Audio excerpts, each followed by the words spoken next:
आनंद कंद परमानंद सच्चिदानंद यशोदानंद नंदन भगवान वंशीधर की चरण सन्निधि का आश्रय लेकर पूज्य श्री स्वामी जी के चातुर्मास व्रत की पूर्णता पर समायोजित इस भव्य और दिव्य श्री महालक्ष्मी नारायण महायज्ञ के अंतर्गत विगत कई दिवस से श्रीमद् वाल्मीकि रामायण का आश्रय लेकर भगवान रघुनाथ की गुणगाथा का आस्वाद हम सब ले रहे हैं। आइए पुनः इस प्राप्त समय का सदुपयोग करते हुए शांत चित्त, दत्त चित्त, एकाग्र चित्त, भाव चित्त और समाहित चित्त होकर श्री राम कथा की मंगल मंदाकिनी में प्रवेश करें। गत दिवस आपके समक्ष चर्चा चल रही थी कि जैसे श्री रामचरितमानस में भगवान श्री राम के चरित्र की प्रधानता है, वैसे ही श्रीमद् वाल्मीकि रामायण में सीता चरित्र की प्रधानता है। महर्षि वाल्मीकि ने श्री राम जी और श्री जानकी जी के 3 वियोग का वर्णन किया, 3 विश्लेष का वर्णन किया, 3 विप्रलंभ का वर्णन किया, 3 विप्रयोग का वर्णन किया। इन तीनों वियोगों का 3 तात्पर्य है और यह वाल्मीकि रामायण का प्राण है। हमारे तन्निश्लोकीकार दाक्षिणात्याचार्य लिखते हैं कि रामायण भगवान श्री राम का शरीर है और हर शरीर में प्राण होता है। यदि प्राण न रहे तो शरीर का कोई अस्तित्व नहीं होता। यदि वाल्मीकि रामायण राम जी का शरीर है तो जो वाल्मीकि रामायण में प्राण है वह सीता चरित्र है। श्रीमद् रामायणम अपि परम प्राणिति त्वच्चरित्रे। सीता चरित्र का वैशिष्ट क्या है, सीता चरित्र की महानता क्या है। तीनों विश्लेष में आपने 2 विश्लेष की चर्चा सुनी।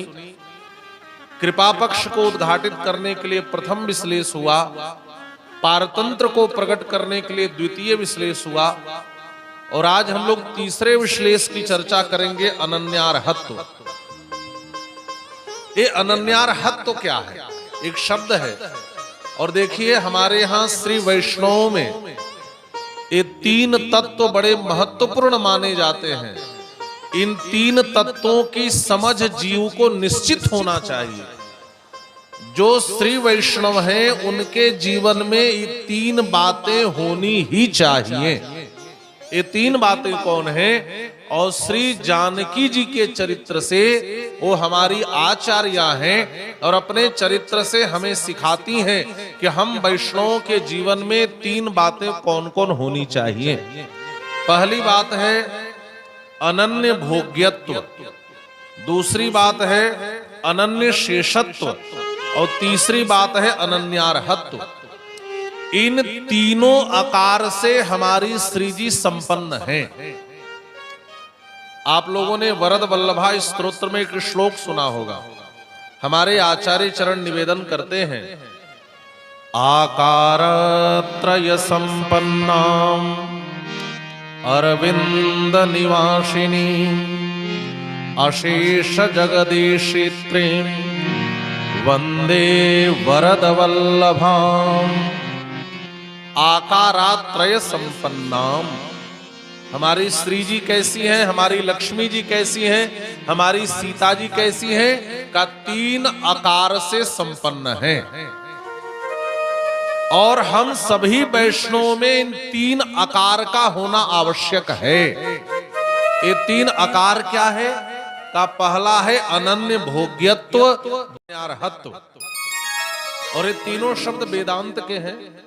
मैं प्रयास कर रहा हूं कि सरल नहीं, सरलतर नहीं, सरलतम करके आपके समक्ष परिवेशित करूं। ध्यान से सुनेंगे।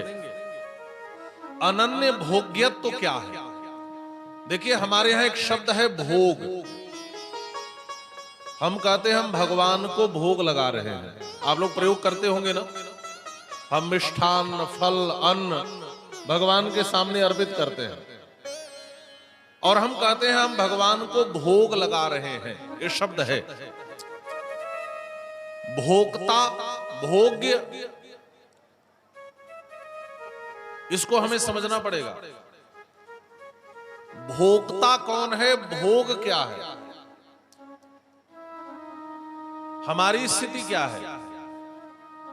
वस्तुतः हम जीव इस संसार को अपने भोग की वस्तु समझते हैं। वाह, बैठ जाइए। इस संसार को हम अपने भोग के लिए समझते हैं और हम सब जीव को लगता है कि संसार हमारे भोग के लिए है। ऐसा है नहीं। वैष्णवता क्या है, वैष्णवता की दृष्टि क्या है, का हम संसार को भोगने के लिए नहीं आए हैं, अपितु हम जो जीव हैं हम भगवान के भोग्य हैं और हमारे भोक्ता भगवान ही हैं। ये पहला आकार है। इसीलिए हमारे जीवन की प्रत्येक क्रिया परमात्मा की प्रसन्नता के लिए होती है।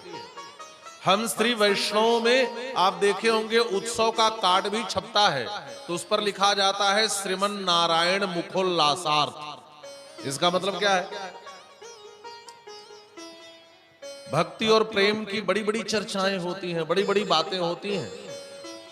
प्रेम शब्द कहना जितना आसान है, समझना उतना ही कठिन है। आजकल हर जगह प्रेम की व्याख्या होती है, हर जगह। वस्तुतः प्रेम का लक्षण है तत्सुख सुखित्वम प्रेम लक्षणम। जो हमारा प्रेमास्पद है उसकी प्रसन्नता में प्रसन्न रहना ही प्रेम है। यदि हमारा प्रेम नारायण के श्री चरणों में है तो नारायण की प्रसन्नता ही हमारे जीवन का ध्येय होना चाहिए। और हमारे आचार्य कहते हैं हम भगवान के भोग्य हैं, हम भगवान के लिए हैं। यही बात हमें समझनी है। हमारा जीवन परमात्मा के लिए है। इसीलिए हम कहते हैं ना, वृंदावन में गाते हैं, ठाकुर हमरे रमण बिहारी, हम हैं रमण बिहारी के। हमारे अयोध्या में गाते हैं, ठाकुर हमरे कनक बिहारी, हम हैं कनक बिहारी के, है ना। अथवा एक पंक्ति और सुने होंगे, हम राम जी के राम जी हमारे हैं। हमारा संपूर्ण जीवन भगवान के लिए हो जाए, हम भगवान के भोग्य हैं, यही वैष्णवता है। और यह पहला सूत्र है, यह पहला आकार है जो जानकी जी के जीवन में दिखाई पड़ता है। जब महर्षि वाल्मीकि ने कहा कि मैं इस काव्य का नाम सीतायन रखूंगा, तो जानकी जी ने कहा नहीं महर्षि, इस काव्य का नाम तो रामायण ही होना चाहिए। यह जीवन भी रघुनाथ के लिए है। जीव की स्वतंत्रता नहीं है, जीव स्वतंत्र नहीं है, जीव तो परमात्मा का परतंत्र है। और सच्चा वैष्णव यह मानता है, यह जो जीवन मिला है, इस जीवन को हम भगवान के लिए उपयोग करें। यही भक्ति शास्त्र का सिद्धांत है। हमें लगता है 2 लाख 4 लाख 10 लाख को जमीन जायदाद हम दान करके बहुत बड़े दानी बन जाए। दान सर्वोत्तम वस्तु का करना चाहिए। एक कठोपनिषद की कथा आती है, आपने सुनी होगी। वाजिश्रवा का बेटा था नचिकेता। वाजिश्रवा ने एक यज्ञ किया और अपने बेटे से और दुनिया वालों से कहा था मैं उत्तम वस्तुओं का दान करूंगा। और जब यज्ञ की पूर्णता पर ब्राह्मणों को बूढ़ी दुर्बल गायें दान करने लगा। लोग ऐसा ही करते हैं, हाँ, बहुत बेकार वस्तुओं का दान कर देते हैं, है ना। दुकान वाले भी पूछते हैं कि दान के लिए लेना है कि उपयोग के लिए लेना है। और दान के लिए कपड़ा लेना हो तो ऐसा कपड़ा दे देंगे कि जो आप स्वयं पहनकर घूम न सके। हाँ, दान वाली सुपारी भी खराब देते हैं सब। दान के में भगवान को चढ़ाना हो तो पान का पत्ता भी खराब दे देंगे। आप विचार करो, जो तीनों लोगों का जो ऐश्वर्य के धरातल पर रहने वाला ईश्वर है, वो क्या हमसे और आपसे खराब वस्त्र पहनता होगा? है? अपने हम रेशमी साड़ी पहनकर घूमते और भगवान को कच्चा सूता चढ़ा देते हैं। ऐसा करते हैं? आप विचार करो। तो वाजिश्रवा भी ऐसी ही चीजों का दान करने लगा। तो नचिकेता ने कहा पिताजी आपने तो कहा था मैं सर्वोत्तम वस्तु का दान करूंगा, मुझे किसको दान कर रहे हो? क्योंकि मैं आपका सबसे अधिक प्रिय हूं। क्रोध आया और क्रोध में कहा बाजी सरवाने जाओ, तुम्हें मृत्यु को दान करता हूं, मौत को देता हूं।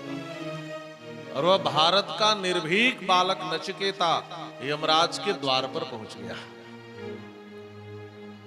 3 दिन तक भूखे प्यासे बैठा रहा, यमराज नहीं थे। जब लौटे एक निर्भीक बालक को बैठे देखा तो यमराज चौंक पड़े। जिस मृत्यु के नाम से बड़े बड़े धीरवान का धैर्य डिग जाता है, यह निर्भीक बालक कौन है? उस नचिकेता ने हाथ जोड़कर कहा, भगवान, मेरे पिता ने मुझे आपको दान किया है।